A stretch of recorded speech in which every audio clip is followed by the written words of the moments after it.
Historic impeachment vote. President Trump pushing back after the House Judiciary Committee approved 2 articles of impeachment against him. ABC's David Wright is on Capitol Hill with reaction as those articles head for a full House vote. Good morning to you, David.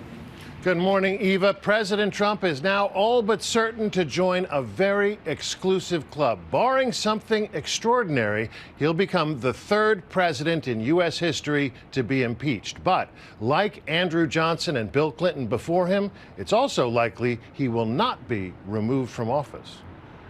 The Judiciary Committee will come to order, a quorum being present. After weeks of hearings and days of debate, the historic vote on articles of impeachment took less than 10 minutes. The clerk will call the roll. Mr. Stanton? Aye. Every Democrat on the House Judiciary Committee voted for. No. Every Republican against 2 articles of impeachment stemming from President Trump's effort to get Ukraine to dig up dirt on his 2020 rival, Joe Biden. Today is a solemn and sad day.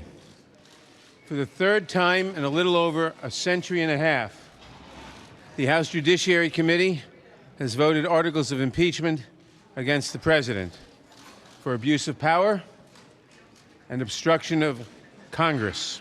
Those charges now go to the full House for a vote expected Wednesday, then on to a trial in the Republican-controlled Senate. Senate Majority Leader Mitch McConnell, appearing on Fox News, pledged to work in total coordination with the White House on the impeachment trial, where the Constitution requires a 2/3 margin to remove the president. Republicans have hinted they'd like a speedy trial with no witnesses, one that would be over in a matter of days. It's going nowhere in the Senate, but I really hope and pray the Senate will not just pick it up and dismiss it.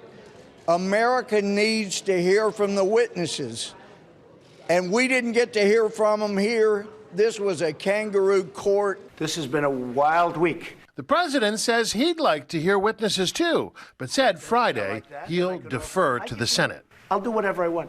Look, we did nothing wrong. I wouldn't mind a long process because I'd like to see the whistleblower who's a fraud.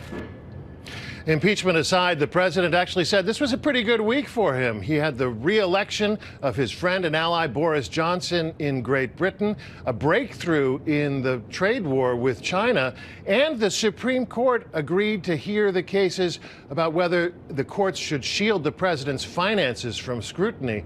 But impeachment tends to overshadow everything else. Whit? Yeah, the president called it a wild week and another busy week ahead. David Wright for us on Capitol Hill. Thank you.